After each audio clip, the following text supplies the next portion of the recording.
What's going on, Packer fans? Happy Packers game day. Welcome into the Pack-A-Day podcast. I'm your host, Andy Herman. You can follow me on Twitter at Andy Herman NFL. What a game we have on Sunday. Packers-Rams should be absolutely epic. It seems so crazy that this season has already come to such a crescendo, and it's going to be over before we know it. It seems absolutely unreal, so enjoy these game days while they're still here. Before you know it, we'll be talking about an absolutely insanely crazy offseason, so that will be fun when we get to it, but this is absolutely more fun as we get to break down Packers Rams and what should be an epic Sunday showdown at Lambeau Field. What more could you possibly want? Before we get to the keys to the game, we did have one roster move on Saturday, not unexpected. Ladarius Hamilton was activated as a COVID replacement for Jonathan Garvin. I think if you're reading between the lines here a little bit, this is pretty good news that they only activated one edge rusher.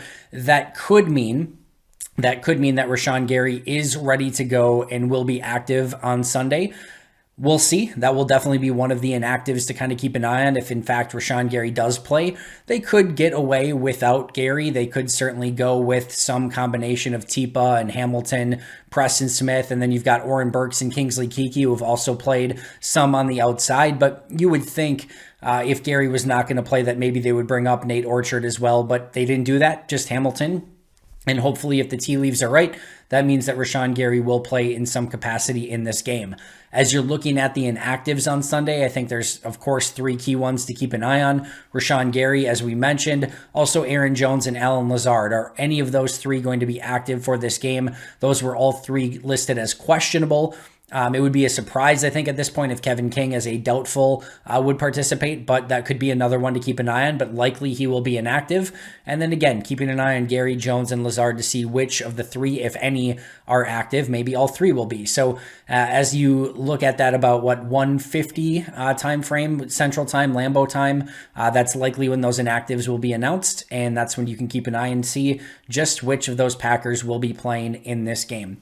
All right, with all of that being said, let's get into the keys for this game. I'm going to go through my 12 keys to Packers Rams and what will ultimately define this game. Also, we'll give my prediction at the end, so stay tuned for that. My number one key to this game is fairly simple. How much does Green Bay have left right now? They are one of the few teams that has not had a bye week yet, and they are facing a team that is coming off a bye week. There is no team that is as well rested right now as the LA Rams from coming off of their bye. And there is no team, arguably, that is more beat up and tired because they haven't had their bye yet than the Green Bay Packers. Those are just two, in my opinion, absolutes going into this game. Matt LaFleur, the biggest tip-off to me that Green Bay was going to maybe have a tough time in Minnesota last week was right after the win 2 weeks ago in Matt LaFleur's post-game presser. He said his team was tired. And you can see that the Packers are tired and they are exhausted and they are, just running on fumes right now, especially with the injuries that they have. They desperately need this bye week. You can tell the players and the coaches know that this team desperately needs this bye week. That's not to say that Green Bay can't overcome here. That's not to say that Green Bay can't win this game, but you can just tell that they are a tired football team. And if you have a team that is well rested, coming off a bye, and really is super, engaged to win this football game, right? This Rams team is all in as it gets. Multiple future draft picks, for Matthew Stafford and Odell Beckham and Von Miller. They are all in on this season. And they are coming off of two really bad losses, prior to their bye week. In those two losses, they lost by a combined score of 59-26. Now you have, them being able to integrate Odell Beckham and Von Miller into this team now that they had a bye week. They're healthy. Obviously Robert Woods and some guys are on IR, but if you look at the overall injury report for this week, pretty darn healthy for the Rams. Again, coming off of a bye, rested, motivated, and certainly going to do everything in their power to not lose 3 games in a row in this all-in sort of season. You can just see that this is going to be a tough matchup for Green Bay. So number one on my list, there's no other way to put it. How much does Green Bay left, and can they match the energy, the intensity, and the need to win that the Rams have in this game? I think that's going to tell a huge story. And now, of course, Green Bay has not lost back-to-back games in the Matt LaFleur era in the same season. So they're going to be motivated as well. And Matt LaFleur knows exactly the buttons to push to get his team playing right. I think he's done a tremendous job of resting his team as much as humanly possible during these past few weeks to make sure that, even though they are exhausted and are tired, they're not over practicing and not putting their body through more, rigorous work that needs to be done. But I think there also is a balance there of they just haven't had, a ton of quality practice time. Rodgers hasn't been out there. This is going to be a tough game. They're behind the 8 ball. They can overcome it, but it's definitely going to be tough. Number 2 is going to be Preston Smith, and more specifically, Preston Smith versus Andrew Whitworth. Andrew Whitworth is a marvel at his age for what he's still doing at left tackle in this league. He is one of the best, if not the best, pass protecting left tackles in football right now. And with a potential hodgepodge of edge rushers on the other side, potentially, we'll see if Rashawn Gary plays or not. But that's going to be one of the things that we have to look at. Now, we could see Preston Smith, some on the left side. We could see some on the right. They could definitely change that up a little bit. So, you could see a variety of matchups here for Preston Smith. But if Preston has to go up against Andrew Whitworth, or even I'll add in Rashawn Gary versus Andrew Whitworth here, he is one of the best pass protectors, and you are going to have to find ways to win in other ways. You might have to bring more blitzes than you would like. And we saw last week against Minnesota, some of those blitzes did not end up working out the way that Green Bay would have liked. So we shall see, but having Andrew Whitworth is quite a luxury for the Rams at that left tackle position. And whether it's Gary, whether it's Tipo, whether it's Hamilton, whether it's Preston, whoever it is lined up on that side is going to have their work cut out from them. And that just makes the person playing on the left side that much more important, which we could very well see a lot more Preston Smith on the left side. And maybe we don't get that Preston Smith, Andrew Whitworth matchup, but that will be just kind of keeping an eye out for who do they match up on that left side and can they win? And if not, it's just going to put pressure on Kenny Clark and Kingsley Keke and those guys to win on the inside, potentially some too. So I think Green Bay's pass rush is going to be a huge key to this game, and the Rams having Whitworth is going to be quite the challenge to overcome for who's ever facing off against him.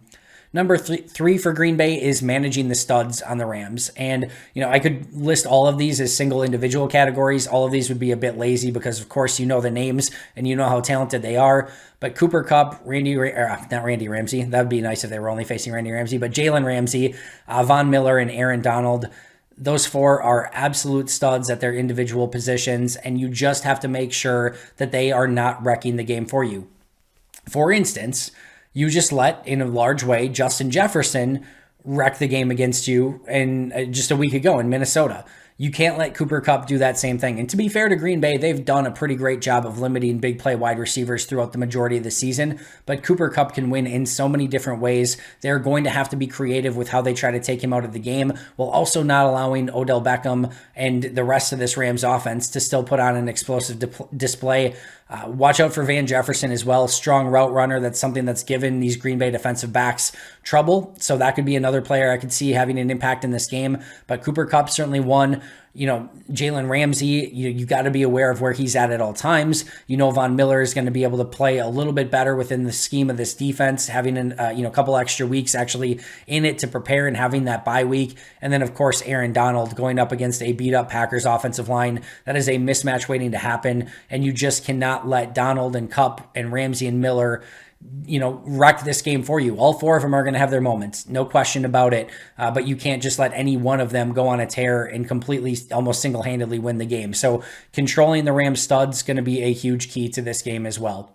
Number 4, I say semi in jest, but be aware of Johnny Hekker. And 1, he's just a really good punter. But 2, he is one of the best throwing punters of all time, maybe since Tom Tupa. Am I aging myself there 1,000,000%? Of course. But Tom Tupa is a great story. If you don't know, he was a quarterback / punter. He was like a 3rd string quarterback, didn't really ever do much, but quarterback / punter. There's some good football cards of Tom Tupa out there if you ever want to dabble in the Tom Tupa football card industry. But Johnny Hekker, arguably the best throwing punter since Tom Tupa. But in seriousness, they'll fake it at any given moment. And if you're not prepared for it, and I guarantee Green Bay special teams will be, but he'll throw on you. So, at the moment, it looks like they won't do a fake is the moment that they take advantage of it. So beware of that and make sure that especially if you're in a game where Packers are leading the Rams and it's 17-10 or 24-10 and the Rams are doing anything they can get, to get back into it. Don't let Johnny Hekker pull off some, fake punt crap that gets the Rams right back in the game and you end up losing the game because you lose momentum on a fake punt. Just don't let it happen. Hecker's a heck of a punter. Let him do his punt thing and don't let him ruin the game by becoming a easy quarterback and completing some easy pass because you weren't focused on Hekker in special teams. Speaking of special teams, number 5, make your freaking kicks. I'm sick of it. I'm tired of it. I don't care what the issue is. I don't care if it's protection. I don't care if it's snap. I don't care if it's hold. I don't care if it's kick. Fix it. Get it under control. You are at Lambeau Field. You've had 12 weeks now to get this thing working. Figure it out. You cannot lose games of this stature, of this caliber, of this importance because you can't make kicks. I don't care if it's an extra point. I don't care if it's a field goal. I don't care if it's 20 yards. I don't care if it's 50 yards. It is time to make your freaking kicks. That's all I'm going to say about that. Make your kicks. Number 6, get the ball out. For Aaron Rodgers, this has to be a concerted effort. And this is more than just offensive line, quarterback. This is everything. This is the tight ends and the running backs chipping effectively when they need to. This is the offensive line doing their best to protect against a really good Rams defensive front. This is a concerted effort by Rodgers and LaFleur to get the ball out of Rodgers' hands as quickly as possible. But it's also paramount that the receivers are winning at the line of scrimmage with quickness. It's easy to say, well, Rodgers got to get the ball out of his hands. Well, if you go 1-2 on your first 2 reads and they're both glued, there's coverage glued to them. What do you want Rodgers to do? Throw it into cover? It takes everyone. It sounds great. Just say, yeah, get the ball out of your hands. Sweet. It takes everyone to be able to do that, including protection, chipping, blitz pickups, and receivers certainly running in their routes, and then Rodgers making right reads pre-snap, Matt LaFleur making the right play calls. It's going to take everyone on offense to put together as fluid and as effective of a game plan as possible because Von Miller and Leonard Floyd and Aaron Donald are going to do everything in their power to wreck this game for Green Bay's passing offense. By the way, keep an eye out for Agbo Okoronkwo as well. He is playing about limited snaps, 15 to 20, but since coming back from injury this season, he has been another player that has been able to get pressure on the quarterback. The Rams are not lacking for weapons when it comes to pass rush, and Green Bay is going to have to do everything in their power to do the best they can to get the ball out quickly and to control that Rams pass rush. Number 7, just like Kirk Cousins, Matthew Stafford's likely going to throw you a couple balls as well.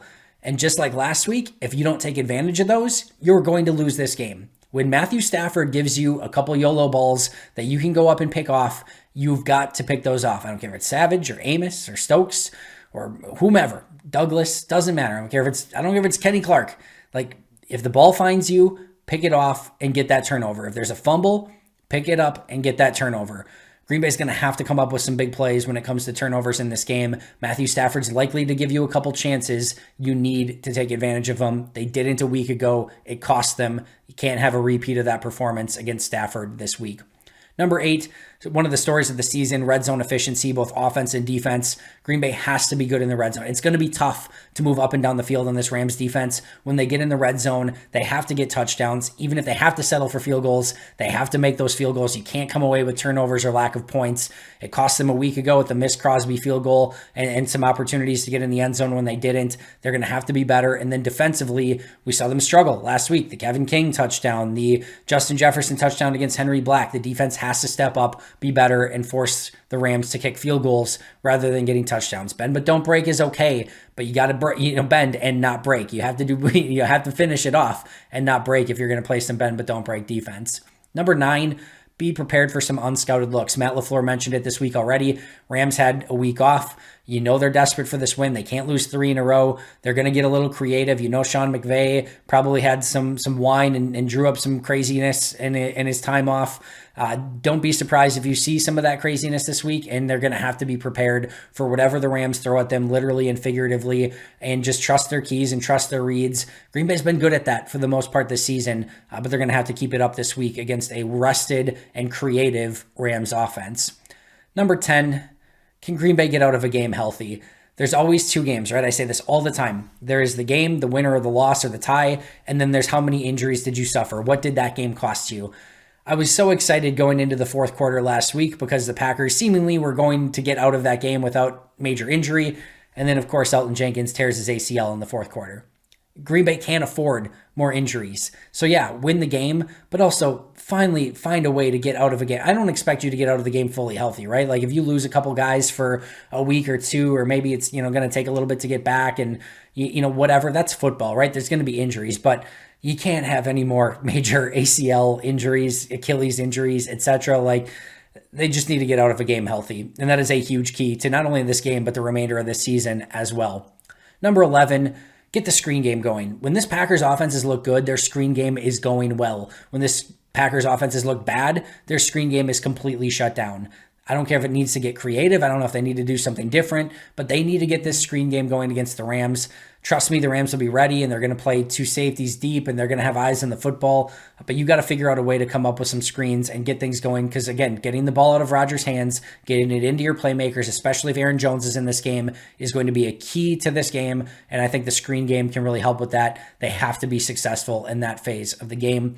And then last but not least, number 12, no more slow starts. Green Bay has to come out strong in this game, both offensively and defensively. I don't care if you kick or receive. Would be great to see Green Bay get out to it like a 7-0 lead, one way or the other, put some pressure on that Rams offense and, be able to not have to play from behind would be huge. We saw that Green Bay's capable of doing it. They came back from a week ago. They couldn't close it out. That was more defense than offense, but it'd be really nice if Green Bay could come out, start strong, keep the lead, and finish off a Rams game with a victory at Lambeau Field.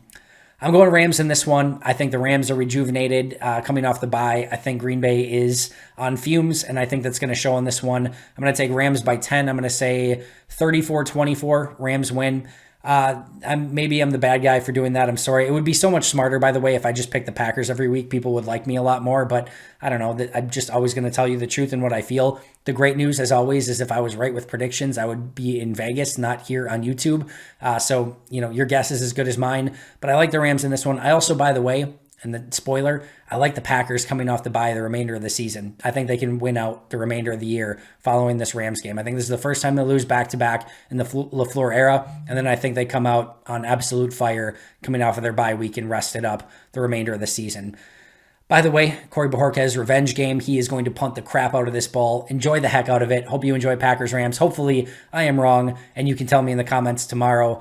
And the Packers come off out of this game with a huge win and potentially catapult themselves towards that number 1 seed if they can win out the remainder of the season.